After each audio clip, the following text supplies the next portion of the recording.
anyone with any general comments or questions? Mr. Connor. It says on the front it's an adaptation of somebody's life. Barbara Whiteman. Something, yeah? Barbara Whiteman. Right. How much of an adaptation is it? Did much of the script survive? Well, is it you? Is it her? I think thematically it's very much her, but stylistically completely ours, because the original was basically a guy and a dog, and the entire thing is played in a very naturalist way, and it's just dialogue that goes on and on and on with minimal to no stage directions.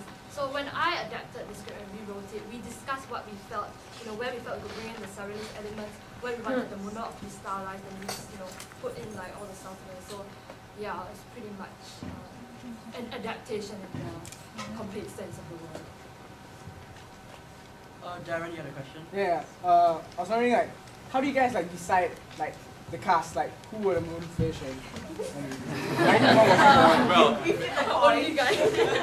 well, I like to answer your question. Well, because I'm the only guy in theatre, so all the guy roles, well, unless I'm sure these fine ladies can do a guy job very well. I'm sure they can do it.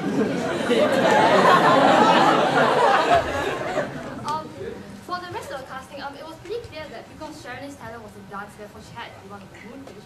Then Yvonne and I talked it over who was going to be Eden, and we decided that this was an opportunity to break out of the roles we usually get typecast in.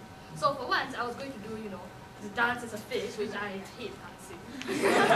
And then, Yvonne was going to have a moment in that role as Eden to have a real, character piece to work with. How do you think about your role as Eden?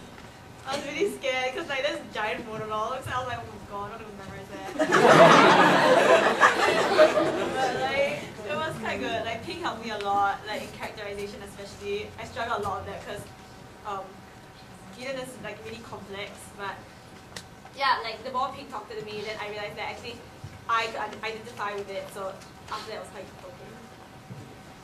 okay. I guess I'd like to testify to what Yvonne said about Pink. She really helped us a lot because, well, this is my first time acting as a really big role. So when I saw the script, I was like, oh my god, my first role, and I'm getting such a complex and really psychotic character. I'm like, I'm dead lah, or cannot lah, Pink, I tell you. Definitely better change the cast. But then she really, she persisted and she really helped me a lot. And yeah, I guess she helped me a lot. Which I didn't. At first, I'm sure she would tell you that I have a lot of bad habits, and I guess through her training, she really helped me a lot correct those bad habits. And yeah. They're very long suffering. You want to hear a funny story about actors training? So I'm telling you the story because it's to showcase, I think, really how much the actors had to work and how much they suffered to it. Because like you said, it's not just his first role in this big play; it's his first acting role as well. So what we did was that at the start he had a lot of trouble with posture on stage and standing straight and things like that. So what I did was that, and we kept reminding him, but he would inevitably fidget. So what I did was we found a stick. It was this long stick. And so I would stand there with the stick and I'd go, Iwe, if you move your legs, I will whack you with the stick. And then I did. Yeah, but within a day, miraculously, suddenly his posture was perfect. Yeah, but he took all this abuse from me and he never complained about it. So I really have to thank him and Yvonne for that.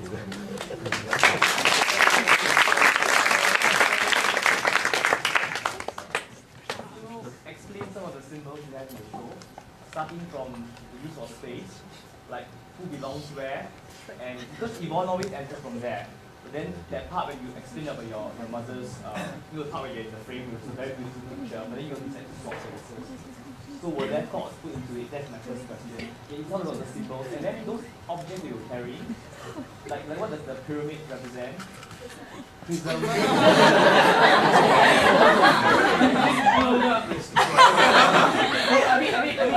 What we see, of course, it's open to our interpretation, but then maybe saying some of these might add added meaning to the play. I'll just talk roughly about positioning and blocking, and then Yvonne will talk to you about the set because that was his school work. The way we had the entrances decided was this was the front of the dock, and that there was like the pathway to the dock. So that's the start, that's the second position. So in order to get through the dock, you must always enter from there, go there, and then come here. Which explains why generally you only have Yvonne's character who enters, but there was one particular scene where Martin starts walking off the dock first, and then it ends up with him there and her there because he's trying to run away from her. So that was basically the logic that guided the movement of the actors onto the platform. You want any comments on colors? Yes, I am the set designer. So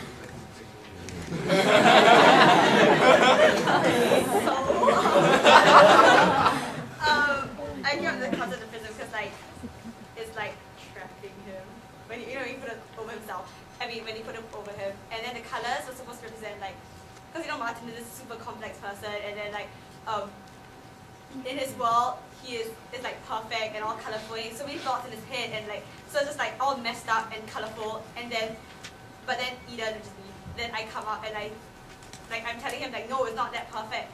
But then you know when the second time the hexagon thing comes out, it's to show like how actually even though I say that my life is not like that, but my life is like that too because of my past. So basically it just represents how everything in your past is just like this whole mess of like colors, and even though you're trapped in it and you live like it's perfect, but it's actually not.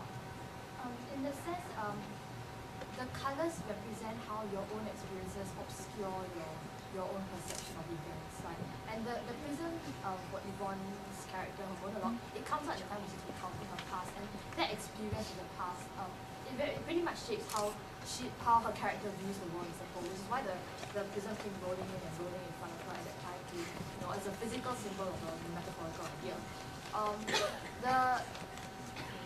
Basically the reason why Yvonne picked those particular prisms and things to be very colourful. I mean, one, because it was very beautiful, and another thing is that they come out, the prism comes out when Martin's in his fantasy subconscious world, he's talking to the fish. And his subconscious world is one which is very fantastical, it's very different from his reality, which is very harsh. So as a character, he tends to escape into this hugely colourful and fantastic subconscious, you know, where it's escapism.